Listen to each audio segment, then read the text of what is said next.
தமிழகத்தில் 7 மாவட்டங்களில் இன்று அதி கனமழைக்கு வாய்ப்பிருப்பதாகவும் 4 மாவட்டங்களில் மிக கனமழைக்கு வாய்ப்பிருப்பதாகவும் வானிலை ஆய்வு மையம் புதிய அறிக்கை ஒன்றை வெளியிட்டிருக்கிறது.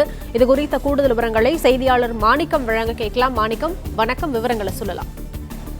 வணக்கம். தமிழ்நாட்டில் மழைக்கான வாய்ப்பு தீவிரமடைந்து வருகிறது. குறிப்பாக கோடை மழை தமிழ்நாட்டில் பரவலாக பெய்து வரக்கூடிய சூழல்ல அடுத்து வரக்கூடிய 24 மணி நேரத்தில் அதிக கனமழையை ஏற்படுத்தக்கூடிய அளவில் மழைக்கான வாய்ப்பு ஏற்பட்டிருப்பதாக வானிலை ஆய்வு மையத்துடைய தற்போதைய முன்னறிவிப்பில் தெரிவிக்கப்பட்டிருக்கிறது. குறிப்பாக மன்னார் வளைகுடா மற்றும் அதனை ஒட்டிய குமரிக்கடல் தென் தமிழக கடலோர பகுதிக்கு மேல் நிலவக்கூடிய வளிமண்டல கீழடுக்கு சுழற்சியின் காரணமாக தமிழகத்தில் தொடர்ந்து மழைக்கான வாய்ப்பு அதிகரித்திருப்பதாகவும், அதே வேளையில் இன்றைய தினம் அதிக கனமழை என்ற அளவில் மழைக்கான வாய்ப்பு ஏற்பட்டிருப்பதாகவும் வானிலை ஆய்வு மையம் தெரிவிச்சிருக்காங்க. குறிப்பாக இன்றைய தினம் பலத்த தரைக்காற்றுடன் கூடிய மழை பெய்வதற்கான வாய்ப்பு இருப்பதாகவும், குறிப்பாக கோயம்புத்தூர், தேனி, நீலகிரி, திண்டுக்கல், தென்காசி, திருநெல்வேலி மற்றும் கன்னியாகுமரி ஆகிய மாவட்டங்கள்ல ஓரிரு இடங்கள்ல கன முதல் அதிக கனமழை பெய்யக்கூடிய வாய்ப்பு இருப்பதாகவும், தூத்துக்குடி, விருதுநகர், மதுரை, திருப்பூர் மற்றும் ஈரோடு ஆகிய இந்த மாவட்டங்கள்ல ஓரிரு இடங்கள்ல கன முதல் மிக கனமழைக்கான வாய்ப்பு இருப்பதாகவும், ராமநாதபுரம், சிவகங்கை, புதுக்கோட்டை, தஞ்சாவூர், திருவாரூர், நாகப்பட்டினம், மயிலாடுதுறை, கடலூர், சேலம், தருமபுரி உள்ளிட்ட மாவட்டங்கள்ல இன்றைய தினம் கனமழைக்கான வாய்ப்பு இருப்பதாகவும் வானிலை ஆய்வு தெரிவிச்சிருக்கிறாங்க.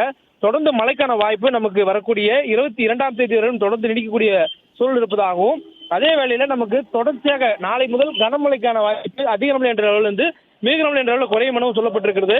தொடர்ந்து மழைக்கான வாய்ப்பு நமக்கு அதிக அளவில் இருப்பதனால வெயிலின் தாக்கம் இந்த காலகட்டத்தில் இருக்கக்கூடிய இயல்பான அளவை விட குறைவான அளவில் இருக்கும் என்ற ஒரு அறிவிப்பும் வானிலை ஆய்வு மையத்தால் கொடுக்கப்பட்டிருக்கிறது. குறிப்பாக நாளைய தினமும் நமக்கு மிக கனமழைக்கான வாய்ப்பு இருப்பதாக சொல்லப்பட்டிருக்கிறது. கன்னியாகுமரி, திருநெல்வேலி, தூத்துக்குடி, தென்காசி மற்றும் தேனி ஆகிய மாவட்டங்களில் நாளைய தினம் மிக கனமழைக்கான வாய்ப்பு இருப்பதாகவும், விருதுநகர், ராமநாதபுரம், சிவகங்கை, மதுரை, திண்டுக்கல், புதுக்கோட்டை, தஞ்சாவூர், திருவாரூர், நாகப்பட்டினம், மயிலாடுதுறை, திருப்பூர், கோயம்புத்தூர், நீலகிரி, ஈரோடு ஆகிய மாவட்டங்களில் ஒவ்வொரு இடங்களில் கனமழைக்கான வாய்ப்பு நாளை தினம் இருப்பதாக தெரிவிக்கப்பட்டிருக்கிறது. தொடர்ந்து நமக்கு வரக்கூடிய 22ஆம் தேதி வரையிலும் மழைக்கான வாய்ப்பு இருந்தாலும் நமக்கு 20ஆம் தேதி வரையிலும் கனமழை பெய்யும் எனவும், இடி, மின்னல், தரைக்காற்று மணிக்கு 50 கிலோமீட்டர் வேகத்துடன் மழை பெய்வதற்கான வாய்ப்பு இருப்பதாக தெரிவிக்கப்பட்டிருக்கிறது. இதன் காரணமாக இந்த அதிக கனமழைக்கான எச்சரிக்கை கொடுக்கப்பட்டுள்ள மாவட்டங்களுக்கு இன்றைய தினம் சிகப்பு நிற எச்சரிக்கையானது இந்த அதிக கனமழை எச்சரிக்கையாக கொடுக்கப்பட்டிருக்கிறது. அதிக கனமழை என்று சொல்லும் பொழுது அது 20 சென்டிமீட்டருக்கு அதிகமான மழை பெய்யக்கூடிய ஒரு பகுதியாக இருக்கும். அதே வேளையில் மிக கனமழை என்று சொல்லும் பொழுது அது 13 சென்டிமீட்டருக்கு அதிகமான மழைப்பொழிவை ஏற்படுத்தக்கூடிய பகுதியாக இருக்கும்.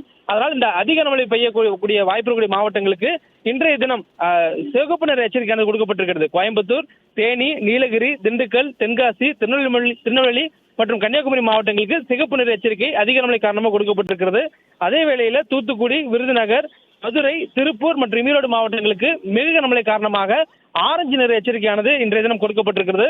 தொடர்ந்து மழைக்கான வாய்ப்பு இருப்பதனால் நமக்கு 22ஆம் தேதி வரையும் தமிழ்நாட்டிற்கு மஞ்சள் நிற எச்சரிக்கையானது பொதுவாக பரவலாக மஞ்சள் எச்சரிக்கையானது தமிழ்நாடு முழுவதும் கொடுக்கப்பட்டிருக்கிறது.